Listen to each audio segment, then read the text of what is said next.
mensagem básica da trajetória de Jesus Cristo, do começo até a sua morte.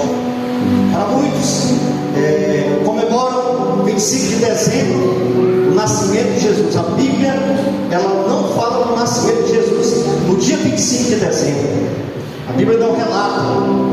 Então, muitos comemoram o nascimento de Jesus, mas muitos cristãos, eles comemoram a morte de Cristo na Santa Ceia do Senhor, porque na morte de Cristo foi que Ele nos deu vida, foi que Ele nos deu salvação, vida eterna. Meus amados irmãos, eu quero ler 2 versículos aqui da palavra de Deus, para a gente fazer uma junção da trajetória de Jesus Cristo.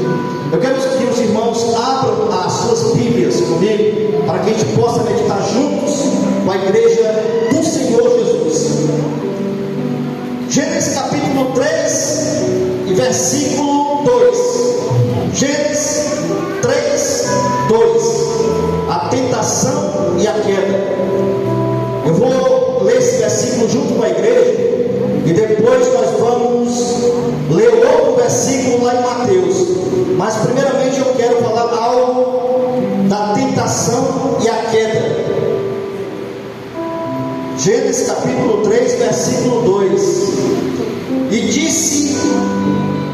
disse a mulher à serpente: do fruto das árvores do jardim comeremos, mas do fruto da árvore que está no meio do jardim, disse Deus: não comereis dele, nem dele tocareis, para que não morrais. Então a serpente disse à mulher: certamente não morreis. Versículo 5: porque Deus sabe que no dia em que dele comerdes, se abrirão os vossos olhos, e sereis como Deus, sabendo o bem e o mal. E vendo a mulher que aquela árvore era boa para se comer, e agradável aos olhos, e a árvore desejável para dar entendimento, tomou o seu fruto e comeu, e deu também a seu marido, e ele comeu com ela. Nós estamos vendo a desobediência de Eva, a desobediência de Adão. A gente faz uma análise, irmão, pensamos que quando um filho nosso desobedece às nossas ordens, quando um filho nosso desobedece aquilo que a gente diz, não faça isso, aquilo que a gente determina, ordena, não faça isso. E quando o filho desobedece, o pai fica muito triste, o pai fica desanimado, porque ele deu uma ordem, ele disse: não coma desta árvore, daqui você pode comer de todas as árvores, de todos os frutos que tem aqui nesta árvore, nessas árvores que estavam no paraíso. Deus fez o homem tão com amor, maravilhosamente, com carinho, com dedicação, para que o homem pudesse ser obediente à sua palavra, aos seus mandamentos. Ele fez com tanta dedicação, junto com a Trindade, passamos o homem, a nossa imagem e semelhança. Irmãos, a gente vê o quanto Deus nos ama, o quanto Deus ama o homem, que Ele fez a sua imagem e semelhança, Ele fez da sua forma. O tanto de amor que Deus queria dar ao homem, colocando ainda em um paraíso completamente frutífero, com tudo do bom e do melhor. Mas Satanás, por ser tão sagaz, tão invejoso, Satanás por ter inveja do Senhor, a gente vê que Satanás não tem como ninguém ser mais do que Deus, mas ele queria ser semelhante ao Altíssimo, pelo menos igual a Deus. Também totalmente impossível que Satanás fosse igual a Deus. É um derrotado, é um quebrado, é um desanimado, é um perdido e é um condenado. E nós, igreja do Senhor, devemos dar graças a Deus, porque Deus nos deu mais uma chance depois de Cristo. Então, quando o homem desobedece a Deus, o homem fica terrivelmente abalado, perdido, sem direção. E agora, Satanás tomando de conta, como diz lá em Romanos 3:23, porque todos pecaram e destituídos ficaram da glória de Deus. Deus. Agora sim, o homem não tem mais salvação. O homem está perdido, o homem está desanimado, o homem está condenado. O que fará agora? O que fará o homem pela desobediência lá no Jardim do Éden? Agora eu quero conferir com os irmãos, aqui em Mateus, vamos conferir com Mateus, irmãos, para a gente fazer essa junção maravilhosa. Mateus capítulo 1 e versículo 18. 1, versículo 18. O nascimento de Jesus Cristo. Mateus capítulo 1, versículo 18. Quero que a igreja todinha ore comigo, contemple comigo, e que o Espírito Santo de Deus venha operar nesta noite, nesses versículos maravilhosos, porque Deus está nesta noite operando. Aqui é a obra de Deus, aqui é a palavra de Deus. O nascimento de Jesus Cristo. Ora, o nascimento de Jesus Cristo foi assim: estando Maria, sua mãe, desposada com José, antes de se ajudarem, achou-se ter concebido do Espírito Santo. Então José, seu marido, como era justo, e não queria infamar, intentou deixá-la secretamente. E planejando ele isto, em sonho, lhe apareceu um anjo do Senhor, dizendo: José, filho de Davi, não temas receber a Maria, tua mulher, porque o que está nela está gerado é do Espírito Santo, e darás à luz a um filho, e chamarás o nome de Jesus, porque ele salvará o seu povo dos seus pecados. Olha só a salvação do homem chegando. Olha só agora quem está vindo pela obra do Espírito Santo de Deus. Deus enviando dos céus abaixo, aqui na terra, o seu Filho único, para agora quem todo nele crê não pereça, mas tenha a vida eterna. Agora a salvação do homem chegou por meio de Jesus Cristo. Agora sim, o homem, ele só é perdido se ele não aceitar Cristo como o único e suficiente Salvador de sua vida, como diz em Mateus 10:33. Porque todo aquele que me confessar diante dos homens, eu confessarei diante de Deus que está no céu. Mas todo aquele que me negar diante dos homens, eu também negarei diante de Deus que está no céu. A confissão é por meio de Jesus Cristo. A boca confessa e o coração crê para a vida eterna em Cristo Jesus. Agora Jesus nasce. O nascimento de Jesus. O que vai acontecer agora? Herodes começa uma caçada implacável, uma caçada desesperada. Agora Herodes começa com uma caçada incansável para ir atrás de Jesus, para pegar Jesus. Todas as criancinhas a menos de 2 anos de idade que venha a ser morta, querendo atrapalhar os planos de Deus, para que Jesus não viesse a morrer na cruz para dar vida para mim e para você. Começa uma caçada. Aí esconderijo de Jesus, começam a esconder Jesus dos seus pais, para que não se encontre, para que não venha a morrer. Já pensou? Uma maldade tremenda. Todas as criancinhas, era decreto, era ordem, todas as criancinhas a menos de 2 anos de idade, mortas, sem piedade, mães completamente desesperadas pelo seu filho. E agora o que acontece? Acontece que Jesus Cristo escapa. Por quê? Porque há um plano na vida do homem, há um plano na vida da igreja, da salvação. Jesus precisava nascer, Jesus precisava operar milagres, para que nele todo que cresce não crescesse, mas tivesse vida eterna. Uma caçada implacável, Jesus escapa da morte, dos planos de Herodes. E agora Jesus com 12 anos, Jesus, ele está em uma festa em Jerusalém. Seus pais não encontram Jesus, ficam desesperados, procurando Jesus por todos os lados. E Jesus com 12 anos estava onde? Num templo, ensinando doutores. Como é que pode? Um menino que não estava no colégio, não estava. Um menino que tinha apenas 12 anos. Nós sabemos que uma criança com 12 anos ainda é uma criança, e que para ter uma leitura, para ter uma escrita, precisa aprender.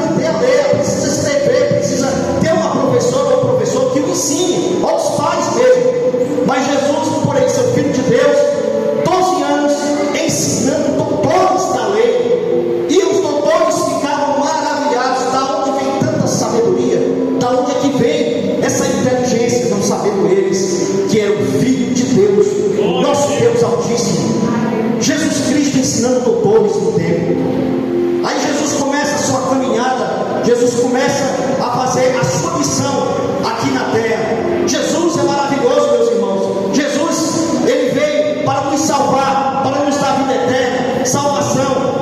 Aí eu citei aqui algumas passagens bíblicas, como do cego Bartimeu. Olha só o milagre de Jesus. O cego Bartimeu clamando, pedindo, implorando. Eu não sei se aquele cego era cego de nascença. Eu só sei que se nós fecharmos os nossos olhos, só enxergamos escuridão ou não enxergamos nada. Por quê? Porque a nossa visão está tampada, a nossa visão está escura.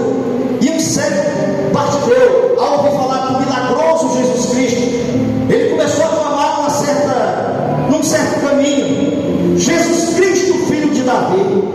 Nós não temos que chegar junto ao caminho, nós temos que estar no caminho procurando Jesus Cristo. Jesus Cristo, filho de Davi, tem de misericórdia de mim. E quando muitos que estavam com Jesus mandavam ele se calar: cala que ele não vai te ouvir, pode calar-te que ele não vai te ouvir, ele não vai de forma nenhuma te ouvir, então pode ficar quieto, pode ficar calado, porque Jesus te ouvir, cego, como você, tão coitado. Mas a esperança dele era no coração, era na mente. Ele sabia que Jesus fazia milagre, e ele disse, e gritava, pedia: Jesus Cristo, filho de Davi, tem de misericórdia de mim. Jesus Cristo, filho de Davi, tem de misericórdia de mim. E quando Jesus parou, pensou e disse: aquele cego, ele está me clamando, trazer ele aqui. E muitos disseram, até invejosos: olha, chama, mesmo que chama. Que quando ele chega para Jesus Cristo, e Jesus pergunta: o que queres que eu te faça? Agora pergunta à igreja: Jesus não sabia que ele era cego? Jesus não conhecia o coração dele? Jesus não sabia que ele estava querendo ver? Mas Jesus, ele faz uma análise para mostrar para nós que nós devemos pedir, nós devemos clamar. Deus sabe do coração de cada um de nós. Jesus sabe o pensamento de nós. Tudo que passa entre o bem e o mal no coração, Deus conhece. Mas Ele quer ouvir da sua boca, Ele quer ouvir de você, Ele quer ouvir do teu coração.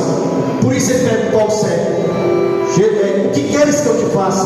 E ele disse: mestre, que eu veja, que eu tenha visão. E aquele cego ficou sã da vista imediatamente, com o poder do sangue de Cristo, com o poder das palavras milagrosas de Jesus Cristo. Ficou sã, ficou curado, contemplou a face de Cristo, a face maravilhosa do Filho de Deus.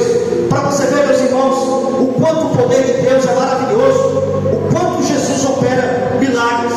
Agora vamos pensar e vamos meditar. Uma mulher que estava há 12 anos, 12 anos não é 12 dias, 12 anos é muito tempo para uma mulher ter uma enfermidade de um fluxo de sangue, que ela daria tudo para ter a sua saúde, gastando tudo com médicos. Para nós ver que naquele tempo já existiam médicos, já existiam doutores.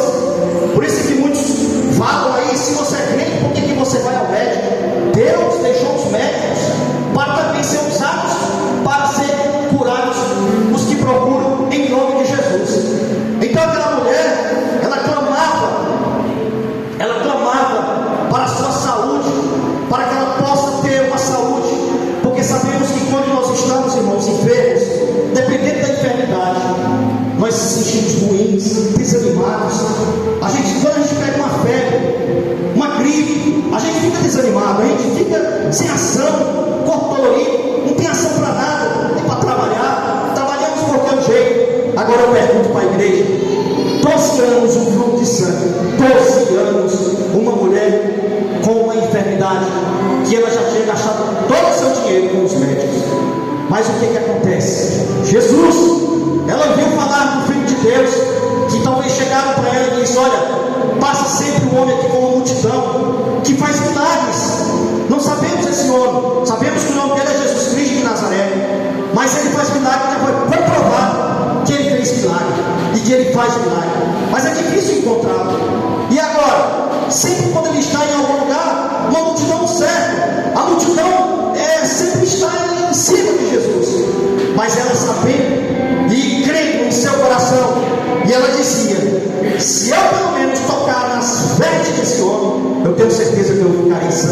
que eu ficarei curada. Eu tenho certeza que se eu encontrar Ele e tocar nas suas vestes, eu vou ficar curada. E ela vai ao encontro de Cristo, e talvez com uma fraqueza, porque sangue é vida, sangue é energia.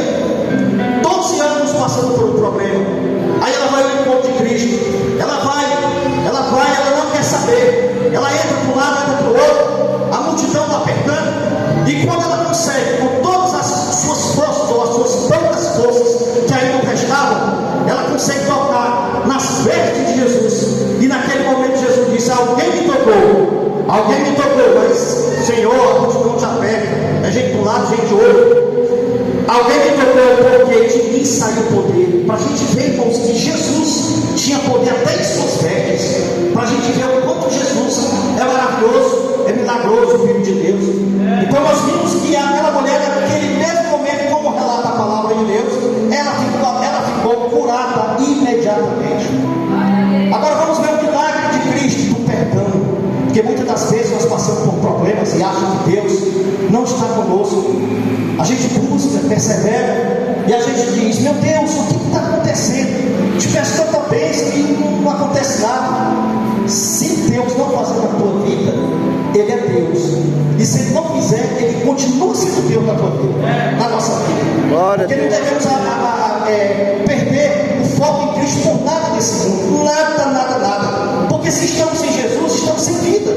Estamos sem reação para a nossa vida eterna, a qual Ele nos garante. Aquela mulher foi pega em ato de adultério.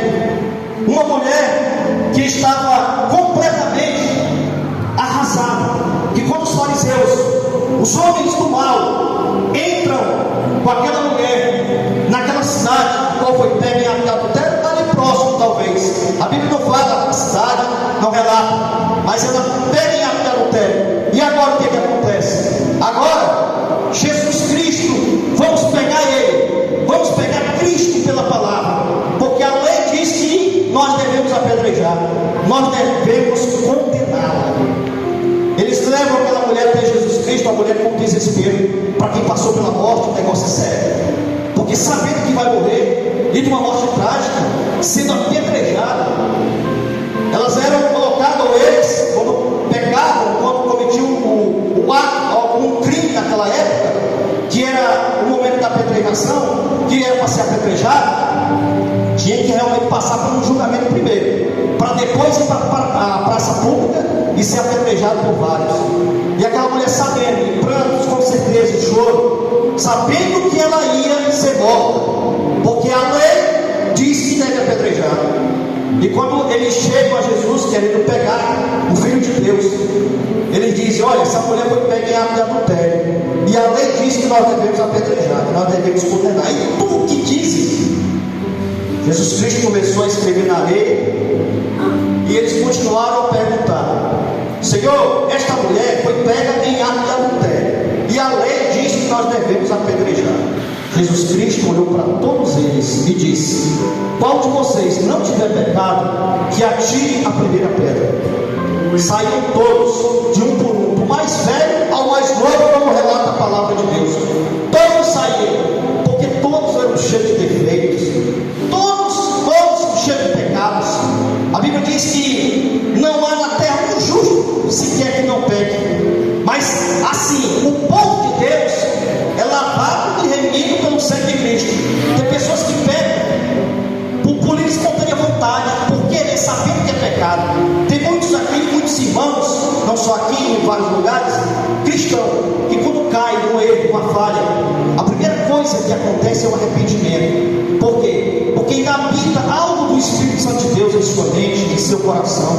Ainda habita algo de Jesus, por isso ele se arrepende. E Satanás começa a colocar na sua mente que não tem jeito, que não tem perdão, por isso que muitos se afastam. Não tem uma palavra amiga, uma palavra de conforto, assim como Jesus disse para aquela mulher. E quando ele olhou, aquela mulher só viu ela, e ele perguntou a ela: cadê os teus acusadores? Cadê as pessoas que te condenaram? E ela disse: Senhor, saíram todos. Ele disse: vai, mas não peque mais. Olha as palavras de perdão.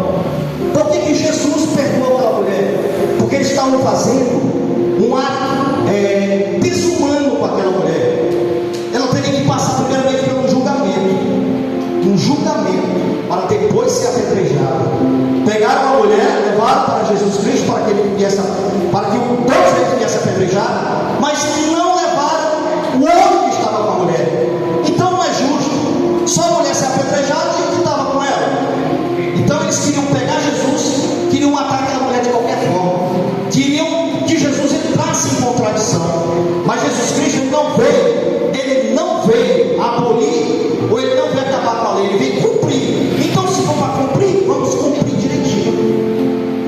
para quem já passou por um julgamento, assim como eu há 15 anos atrás, olha, quando a gente sabe que vai para outro dia no fórum, falar com o juiz, com o promotor, falar com os advogados, a gente sabe que quem passou por isso, para dormir à noite, até o outro dia é difícil, porque ninguém sabe o que vai acontecer. Se lá no julgamento, a gente não vai para a penitenciária ou volta para casa. Os advogados têm que trabalhar rapidamente. Então, um julgamento sério, ele é composto com as pessoas que é o júri, que são pessoas da sociedade, advogado de acusação, advogado de defesa, a promotoria, que é os promotores que acusam, e tem um juiz que vai analisar todo o caso para os jurados, devido ou conforme a votação, o juiz analisa e dá a sentença. Quem ganhar, 5 contra 1, através dos jurados. Aí o juiz vai ver todo o relatório, o advogado de acusação, o advogado de defesa, é uma série de coisas. Tem julgamentos que duram até 3 dias, dependendo do caso. Então tudo isso tem que passar para ter um julgamento sério, para depois vir a condenação e não chegar e condenar. Jesus Cristo disse logo: se fosse assim, todos estariam condenados, todos seriam apedrejados. Por quê? Porque teria que ter algo sério e não ser mentiroso. Então Jesus absorveu aquela mulher, cumpriu a lei. Eles não estavam cumprindo a lei, Jesus já estava cumprindo, para você ver o perdão de Cristo. E agora Jesus Cristo, em sua trajetória, o que acontece? Quando uma pessoa morre, que uma pessoa está com 2, 3 dias em estado de decomposição, as vísceras, talvez 4 dias, não sei, dependendo do estado da pessoa, ou da morte, tomam de conta. O mau cheiro é horrível.